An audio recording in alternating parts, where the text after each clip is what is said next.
All right, everyone, I'd like to thank you for being here.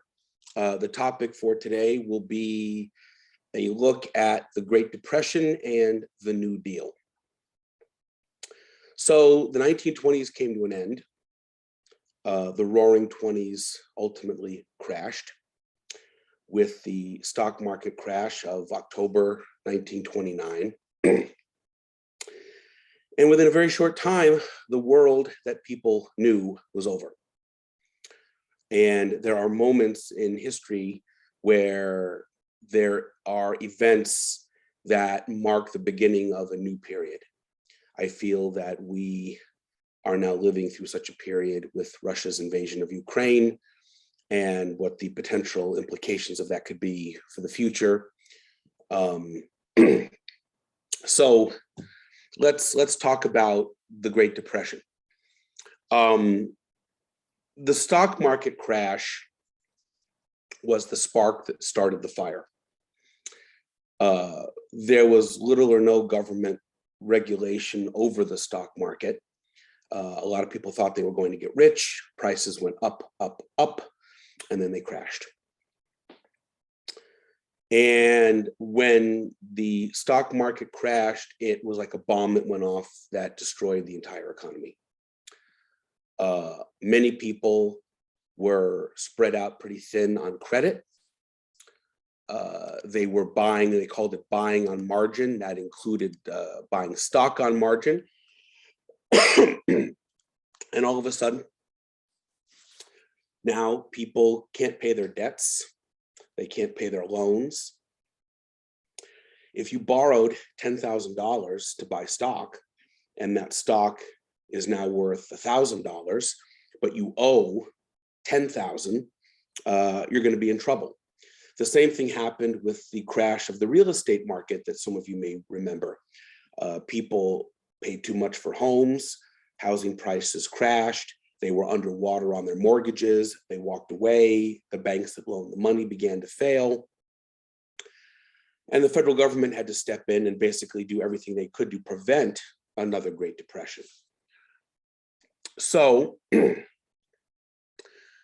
stock market crashed. People couldn't pay their debts. Banks began to fail. The economy contracted. Now businesses are shutting down. People are losing work. And we reached a point where we're talking about a 25% unemployment rate. I mean, people in this country get into a panic if the unemployment rate goes up above, say, 6 or 7 or 8%.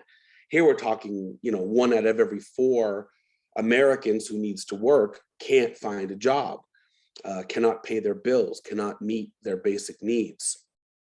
It really was a nightmare. So the stock market crash is simply one of many disasters to befall the country and the world in the 1930s. Banks are going to fail. Businesses will close. People will lose their jobs.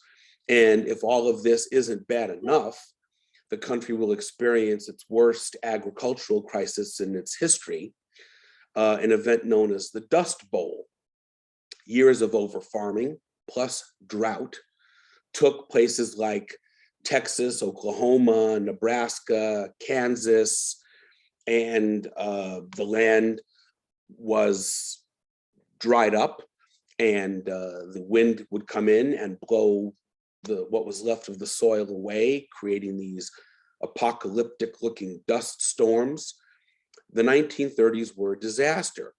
Meanwhile, when you have economic unrest, you have political unrest. The Great Depression was not limited to the United States, it was worldwide. And we see the rise of ruthless totalitarian dictatorships around the world. We will see the rise of Benito Mussolini in Italy. We will see the rise of Adolf Hitler in Germany. We will see Joseph Stalin in the Soviet Union. And then, of course, the Japanese Empire, which will be run by the military. These nations will behave very aggressively, with utter ruthlessness. The League of Nations, which was created after World War I to maintain peace in the world, failed entirely. The United States during the 1930s entered a period of isolationism because of problems that were closer to home. So the world began a series of events that will eventually spiral out of control and lead to World War II, which will kill anywhere between 55 to 65 million people. I'm not going to suggest that that is where we're headed, but I cannot deny the possibility exists either. We are living in a very dangerous time, I regret to say, and anyone who has any awareness knows it. So let's take a look at the 1930s. When the stock market crash happened, Herbert Hoover was in office. Herbert Hoover was not a bad person. How do you know what to do when something happens that has never happened before?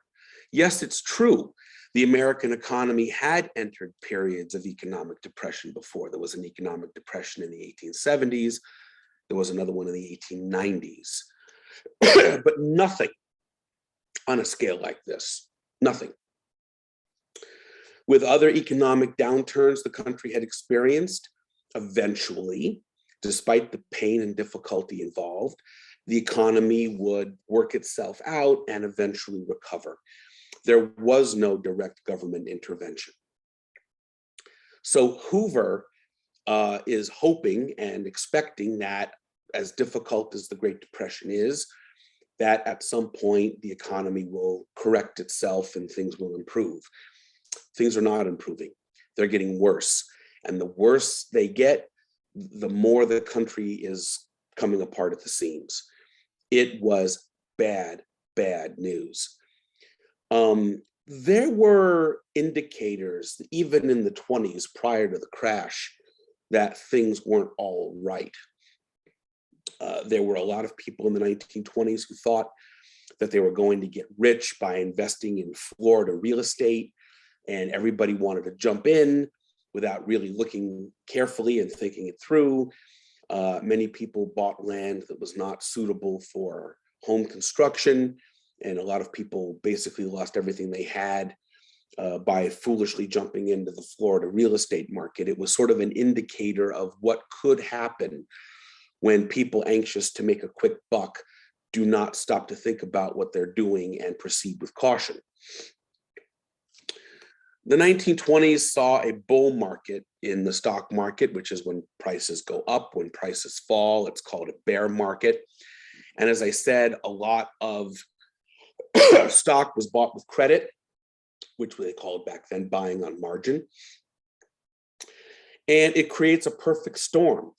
The overuse and abuse of credit in an irresponsible way caused people to buy stock thinking they were going to get rich, which artificially drove up stock prices. And when you compare that with a lack of any type of appropriate government regulation, you are setting yourself up for a recipe that is a disaster. It's building a house of cards. And of course, once stock prices began to fall, next thing you know, everybody wants to get their money out. And ultimately, it leads to the stock market crash. No one had ever seen anything like it. Millions of people in this country were reduced to poverty. And I've always felt that the only thing worse than being poor is being poor and working your whole life to improve your situation, and then getting older only to end up right back where you started again and losing everything you've worked for. There were a lot of people who couldn't take it. And there were people who committed suicide, who simply just said, I can't live this way. And I will say that, you know, the older you get, the harder it is to start over. And some people just couldn't cope with it. And millions of people were brought to poverty where they were unable to meet their basic needs. I'm talking food, clothing, and shelter. I'm talking about people who are watching their children starve because they cannot afford food for them. I mean, this was a real nightmare. And, President Hoover really didn't know how to handle it. I mean, in late 1930, he asks Congress to pass $150 million budget for a public works project to increase economic activity to help people who are out of work. But that is just not enough. It's a drop of water in a desert.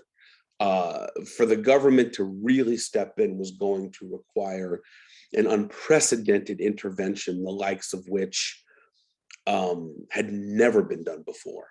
And Hoover was so overwhelmed by this, his doctor said, well, what you need to do is get some exercise. And he would go out into the White House lawn with his cabinet, and they would toss a medicine ball, which is basically like a weighted ball for exercising. People called it Hoover ball. Homeless people who had lost their homes and had nowhere to live, lived in cardboard shacks. They called them Hoovervilles. And he simply was not up to the challenge to deal with this crisis.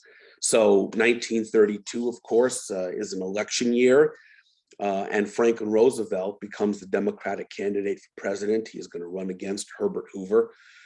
And there's a story of someone sending a message to Hoover saying, when the election comes, vote for Roosevelt and make it unanimous. Franklin Roosevelt had a secret that a lot of people didn't know. When he was 39 years old, he contracted the disease polio. And as a result, he was unable to ever walk again.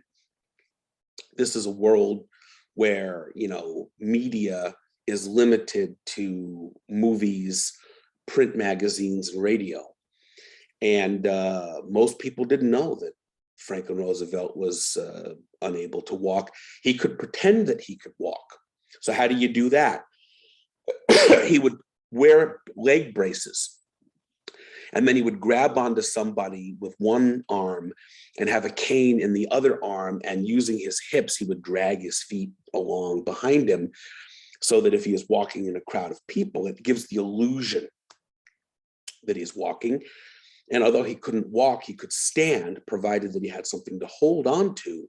You will never see a photograph of Franklin Roosevelt as president standing up unless he's holding on to something or someone.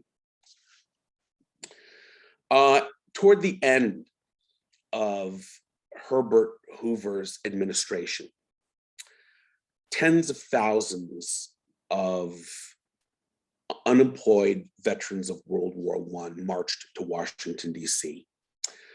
They had been promised a wartime bonus for their military service during the First World War.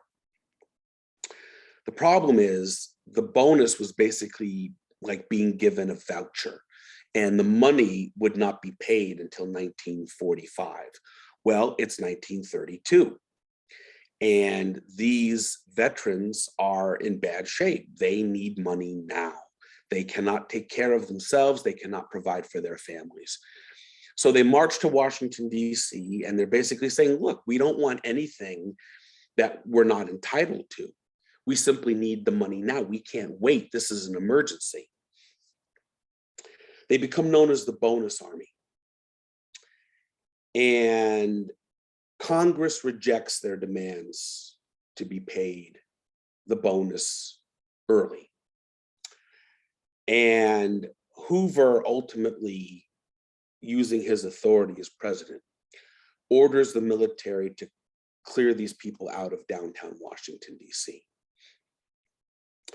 The person who ran this was Douglas MacArthur, who would later become well known as a general during World War II and the Korean War. MacArthur was, frankly speaking, although a brilliant military commander, he was quite arrogant and not always able or willing to strictly adhere to his orders.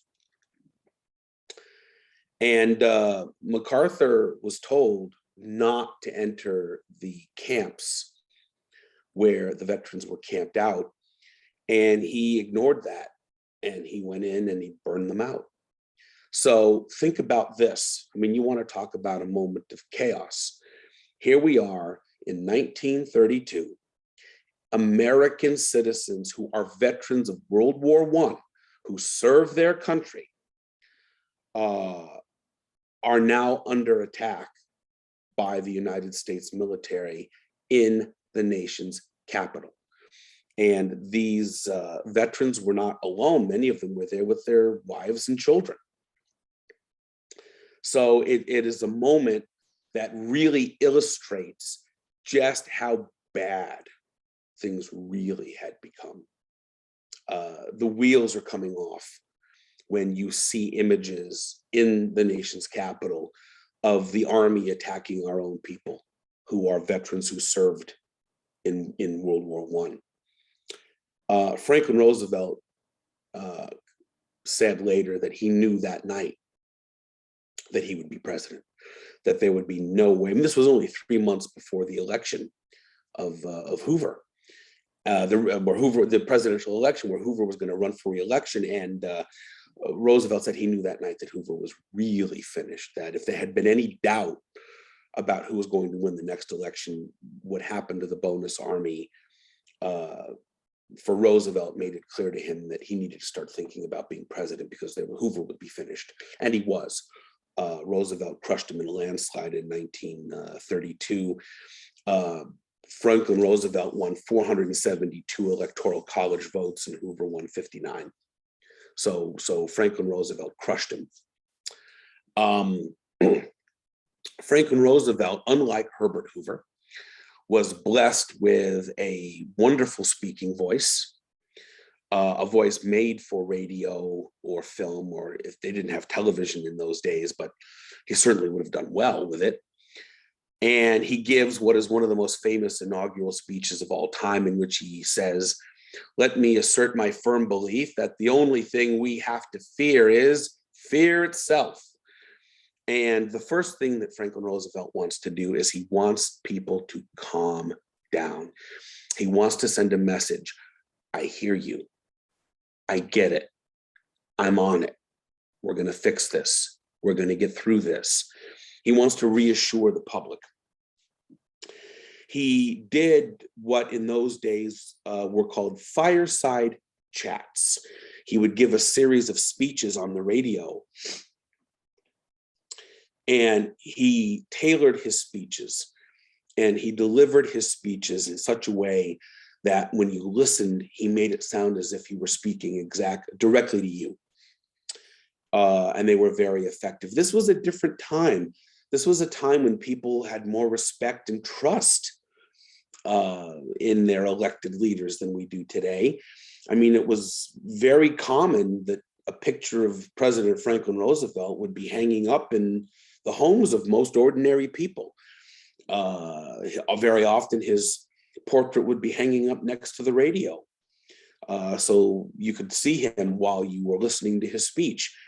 There are stories that if you were walking on the street during one of his speeches, that you would be able to hear the speech, because if people had their windows open, everybody would be tuned in listening to it. So it was a very different time. He got elected promising what he called a New Deal for the American people. Relief, recovery, and reform. He is going to try everything and anything to see what he can do to help the country overcome the Great Depression. Roosevelt, frankly speaking, was not particularly ideological. His attitude basically was, I will try everything until we find out what works. And if we try something and it doesn't work, then we're going to try something else. And his attitude basically was, we will do all of the above.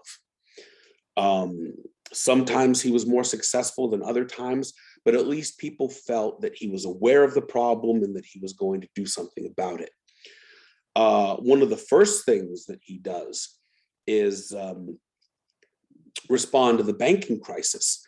Do you have any idea what would happen or what happened to people? In those days, bank deposits were not protected. And what that meant was that if the bank failed, you lost everything and never saw your money ever again. So imagine, for example, that prior to the Great Depression, you were very responsible and you were very careful and you saved your money in a very responsible manner. And the depression comes and you lose your job and your plan is, well, I'm going to, go to the bank and live off my savings until things get better. But all of a sudden, everybody tried to take all their money out at once, which crashed the bank. The bank closes. It never opens again. And so even though you've done nothing wrong, you are finished. And you are in just as bad a shape as the people who were irresponsible. This is what they used to call a run on the bank. And it was devastating. I mean, people lost everything they had. So Franklin Roosevelt orders what he calls a bank holiday. He orders all the banks closed for several days. And he orders the Treasury Department to basically fill them up with cash. Let's load up the banks with cash so that people psychologically will feel confident that their money is there. And when the banks reopened for business, the number of deposits actually exceeded the number of withdrawals, and it actually worked. It actually did stop the bleeding, at least for the time being. But it wasn't going to help people who'd already lost everything, but at least it was going to try to stop it from continuing to happen. The New Deal basically turns into a series of government programs and government agencies. There were New Deal programs for just about anything you could think of, designed for relief, recovery, and reform. It's an alphabet soup of government agencies. Nothing like it had ever been done before. When I was a student, I hated having to study this because I didn't want to memorize all of these things. There is the PWA, there is the WPA, the TVA, CCC, NRA. It becomes, difficult to keep track of it all. Well, I am not going to ask you to memorize every New Deal program, but I am going to ask you to memorize some of them. And if it's mentioned in my lecture or in my notes, then you need to know it. Let's start out with some of the public works programs. There was a program called the PWA. That stands for Public Works Administration. There was a similar program called the WPA. That stands for Works Progress Administration. What are public works programs? These are programs that put people to work building roads, bridges, schools, hospitals, post offices, things of that nature. That's what these programs did. I grew up in upstate New York, and the elementary school and middle school I attended were built during the New Deal. And a few years ago, I visited New York and I took my son to my old elementary school. And there's a plaque right by the door that says built by the, WPA, Franklin D. Roosevelt, President, 1934 or 35, I don't remember. But the plaque is there. There are buildings and facilities today all over San Diego that were built by these programs, including buildings that are used on the campus of San Diego State. And a lot of people are using post offices and police stations and other facilities, and they're driving on roads and bridges that were built during the New Deal by these public works programs. So I want you to be aware of that. I'd like you to be aware of a program called the CCC, Civilian Conservation Corps. This was a program that provided work for mostly young men who would work to build campgrounds and hiking trails and to do work in the national parks and do sort of outdoor environmental type work. And not only are they being put to work and being fed and housed, but they're also making money, which they can then use to send home to their families. A while back, I was visiting Palm Springs, and they have this thing there called the Palm Springs Aerial Tram that takes you from the desert up into the mountains. It's a beautiful spot, and you should try it if you've never been there. And I was walking around with my family, and there are these little cabins up there, and I saw a couple of plaques that said built by the CCC. So, you know, there's still evidence of the New Deal around us even now.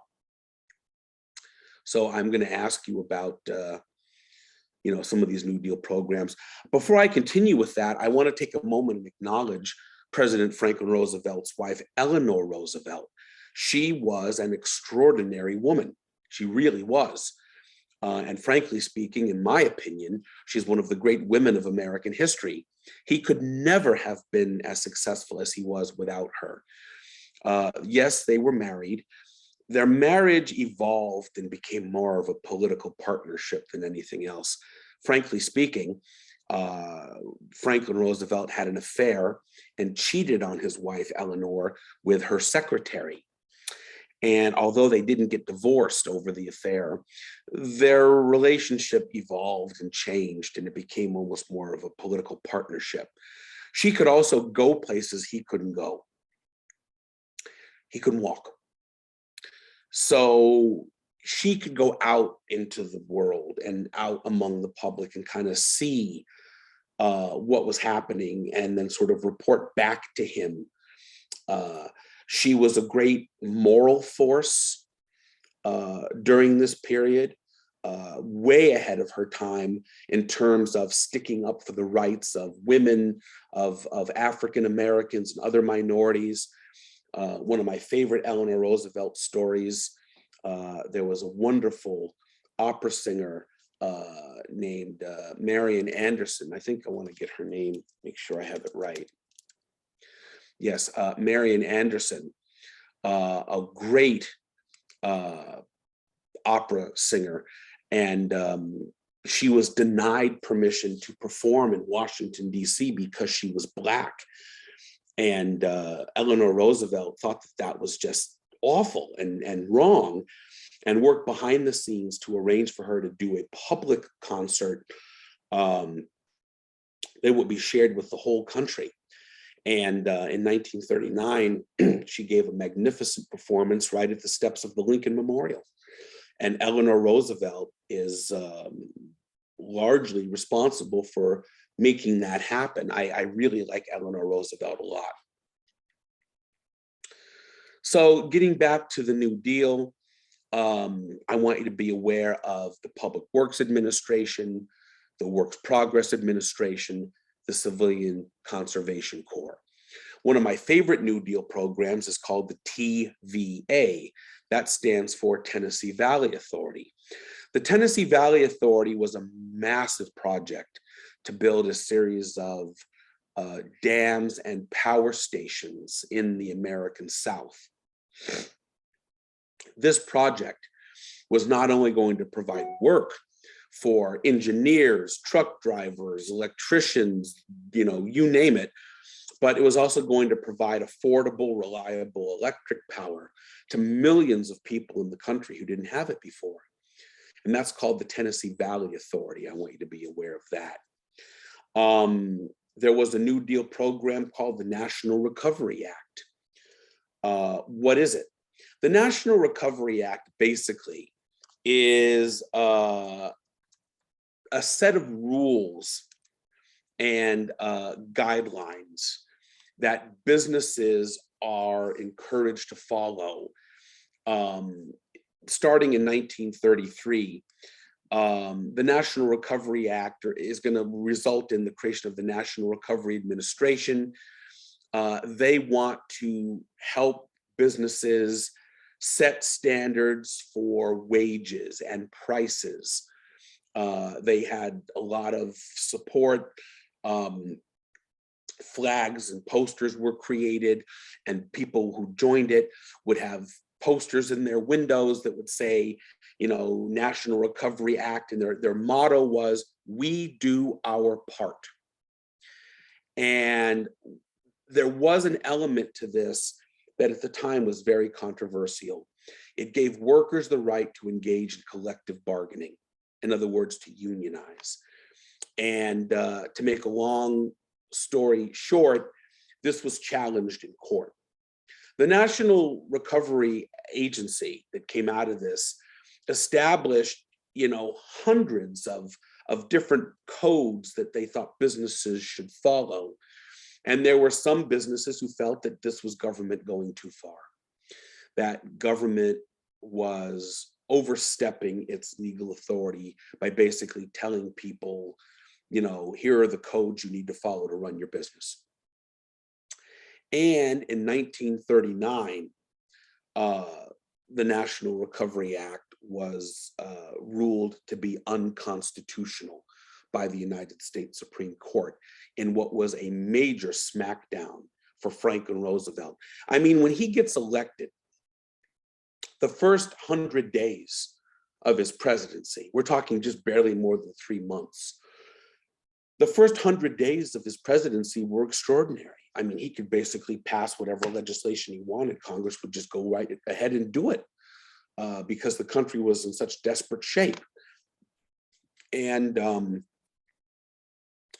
so he's trying everything. But in the case of the National Recovery Act, it just didn't work. This led Franklin Roosevelt to make what turned out to be a very major political mistake. As I'm sure many of you know, in our current highly politicized, divisive period that we're living in, the Supreme Court has become very, very politicized. And one of the things that Franklin Roosevelt wanted to do, he was so angry at the Supreme Court for striking down the National Recovery Act that he wanted to get permission to expand the court. And for every Supreme Court justice over the age of 70 who failed to retire, Franklin Roosevelt wanted permission to add an additional judge. This became known as Franklin Roosevelt's court packing plan. And at the end of the day, Congress said no. If you're talking about messing with the system of checks and balances and you're going too far. And Roosevelt overestimated his popularity and underestimated opposition to the idea of modifying the court. What Roosevelt wants is a court that's going to rule the way he wants it to.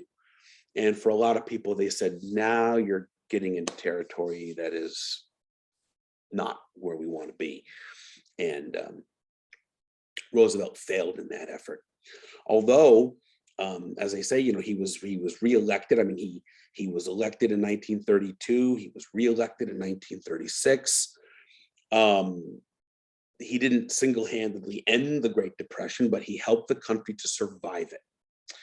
And he made it very clear that he was aware of the problem, he was on it, and that his government was going to do anything and everything they could to try to help. So I want you to be aware of that. There are New Deal programs that are still with us today. Social Security comes out of the New Deal, which provides a modest pension for the elderly once they retire. It also provides a disability benefit and a financial benefit for children who lose a parent prior to the age of 18. The FDIC still exists today, the Federal Depositors Insurance Corporation, which means that if your bank fails, the government is going to make sure that you get your money back. I mean, there's a limit on how much per account. I don't know what the current limit is, but the idea that your money, when you put your money in a bank, it's safe. So the FDIC still remains today. Social Security still remains today. There were New Deal programs for everything, for artists, for writers. Artists would be commissioned to create murals in public buildings. The great artist Diego Rivera was first noticed by the quality of the work that he did during the New Deal. So this was a very difficult period with a lot going on. Anytime you are dealing with a bad economy, there are people who are going to take advantage of that for their own ambition. And we have a lot of unusual situations happening here. There was a senator from Louisiana named Huey Long, who came up with radical ideas that sounded good to people who were out of work and going hungry. Let's confiscate all the wealth in the nation and limit the size of, how much money an individual can have, and then we'll confiscate all the money and we will redistribute it to everybody, and we'll end the Depression. And if you support me and my ideas, we'll have a chicken in every pot, and we'll end the Depression.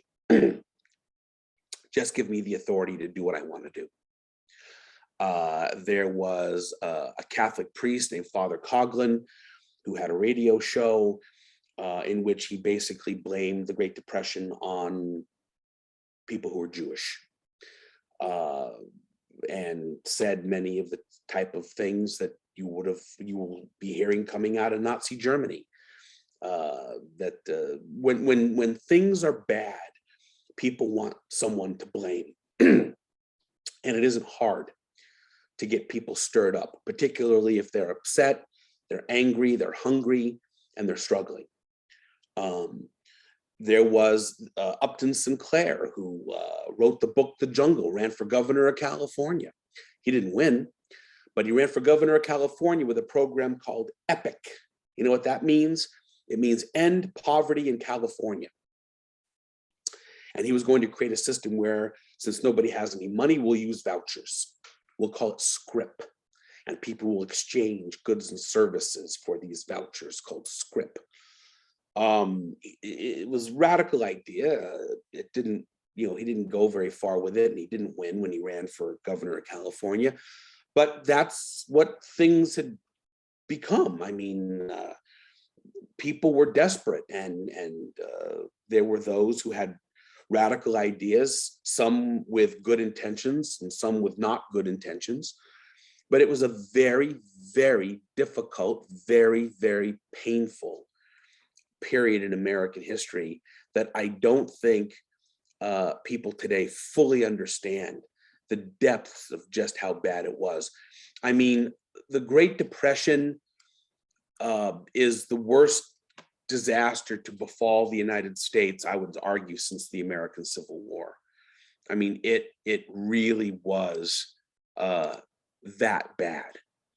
And I want to give you a little sample to show you just how bad it was. So please take a look at this.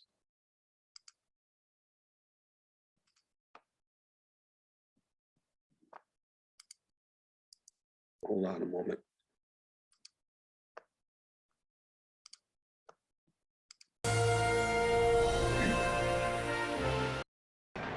And something was very wrong in the land of plenty.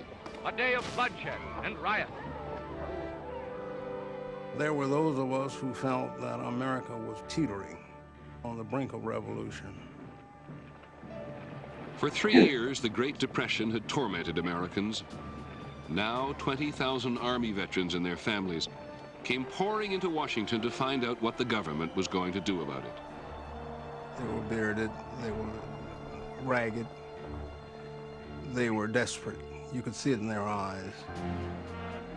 They'd been promised a bonus for their service in World War I, but it was not due to be paid until 1945.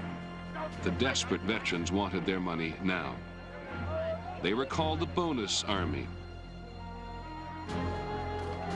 On July 28th, the Bonus Army came to blows with Washington police. Shots were fired. President Herbert Hoover barricaded himself in the White House and called out the troops. The soldiers have orders to burn down the unsanitary and illegal camps, and the roaring flames sound the death knell to the fantastic Bonus Army. When the smoke cleared, 2 veterans and an infant were dead. It was absolutely shameful. The sacrifice of the young American boys left such an impression on me, I have never forgotten it. They were just trying to feed their families. Millions of Americans could no longer provide for their families. With nowhere to turn for help, they were angry and they were approaching their breaking point. 3 years into the Depression, the American system was in grave danger. Unless it could change and change quickly, it might not survive.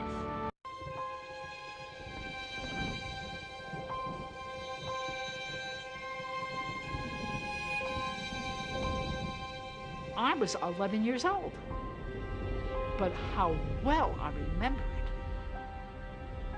it. It was like the skies had grown dark, thunder, and all of a sudden, faces were tragic, and people were walking around in the hallways of our building and in the streets with inquiring eyes and saying, has it happened to you? Has it happened to us? What is happening?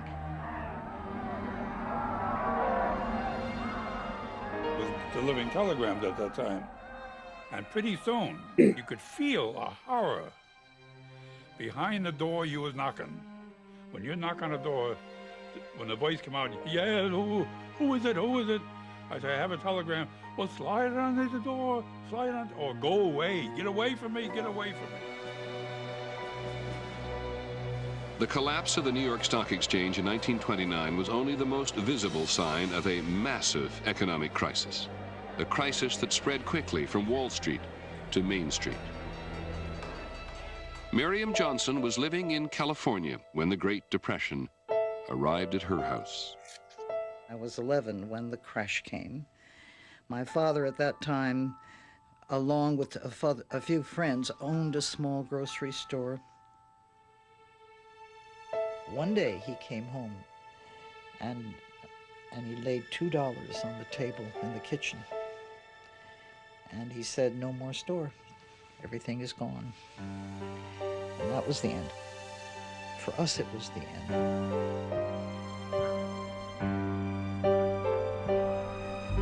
Every day produced more bankruptcies, more layoffs, more people with less money in their pockets.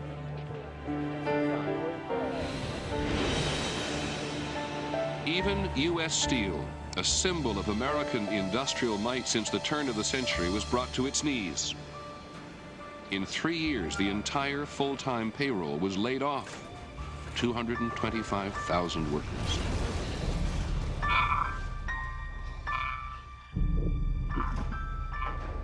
The Depression hit this country all over. It hit the farm areas, it hit the cities. We were just there, out of work and out of food. And everybody was baffled. You know, nobody had ever had that experience before.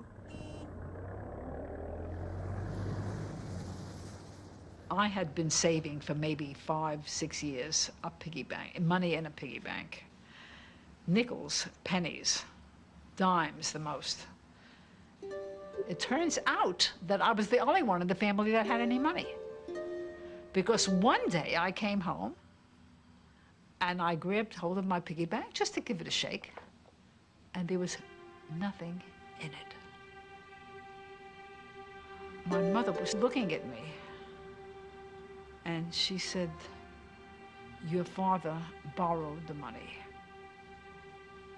He has to go out to look for work and he needed money to go downtown. And he came home and I didn't say anything, but my face was swollen with tears. My eyes were blinking with tears. And my father took me in his arms and he said, I'm sorry. I had to have the money. But it's a loan. I'll pay it back to you. He never did. He never did. My family had exhausted all its credits with the local merchants. And on one occasion, my father came home and asked what was for dinner that night, And my mother said, "There's nothing." How could that be? How could there be nothing? It was one of the few times in my life that I was fearful for myself. Fearful of losing what little they had left, people rushed to the banks to withdraw their savings. But the banks, too, were short of cash. 1 year after the crash, 800 of them had failed. 9 million savings accounts were wiped out. There was a janitor called George Gelles who had $1,000 in the Bank of the United States. It had taken Gelles 40 years to save $1,000. After spending 2 nights and 2 days in the pouring rain outside this shuttered, locked bank, literally beating on the walls with his hands in frustration, he realized he was never going to see 10 cents of his money. And he went back to the basement where he lived, and he hanged himself in despair. That's what bank failures did. They crushed tens of thousands, maybe hundreds of thousands of ordinary people like George Gelles. With their savings gone and layoffs increasing, people were forced to sell their cars, their furniture, their wedding rings. Before long, half the country's home mortgages were in default. Families across America found themselves facing eviction. I remember my brother and I and my mother just couldn't stand to see it happen. So we left my father there to face the auctioneers. And we came home that evening and we met my father, who told us, yes, the house was sold. It was gone. And everything that we had had was no longer ours. The land was gone, the house was gone. And we had 30 days in which time to move out. And my mother sat on the side of the bed and cried. It was the first time I'd ever seen her cry. I'll never forget that moment. That's how our family was affected, and we were not unique. You know what hurt me most about it was the look of pain on my mother's and father's faces. I couldn't bear to look at them, to look at their misery, to look at their disgrace. They felt they had only themselves to blame. This was a different generation. This was a generation that had grown up with the old faith, the faith in self-reliance, that people had to stand on their own 2 feet. They didn't say the government has failed me. They said, I'm to blame. I failed in this American system of ours. It's my fault. 1 year after the crash, 4 million American families were without any means of support. Worse, they didn't know how to ask for help, and their government didn't know how to provide it.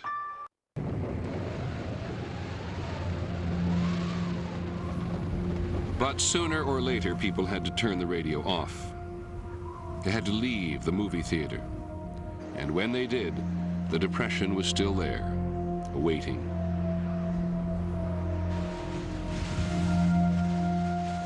It advanced upon the farmers of the South and Midwest in terrifying storms of dry dust. It was one of the worst droughts in American history. The land itself was blowing away.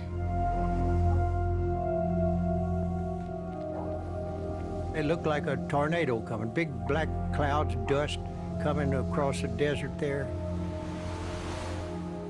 It was terrible. You couldn't breathe. You'd put something over your face, a handkerchief, and try to breathe through it, and you spit out mud balls. 25,000 square miles of farmland became known as the Dust Bowl. For farmers who'd been suffering through their own economic crisis since the 1920s, it was the final blow. leaving their farmhouses and barns to rot. They fled westward for the promised land, California.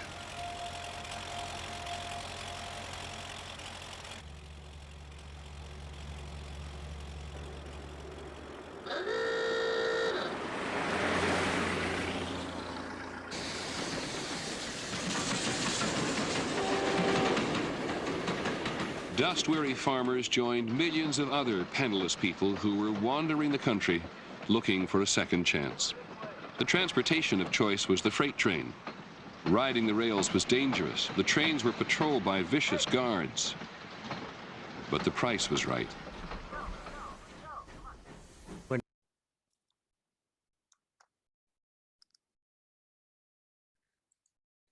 You get the idea? I'm not exaggerating. When I say this was a nightmare, I'm not making it up, and I'm not exaggerating it. This was a nightmare. And if that isn't bad enough, guess what's coming next? World War II. So, like many people, I'm very worried about the condition of the world today and the state of the country, and I am not a fortune teller. I cannot predict the future, except to say that, you know, we are living in a very uncertain, very dangerous time. And you need to be aware of what is going on in the world around you. So that is it. Unless anyone has any questions, you can just stick around for your extra credit, and then you are free to go.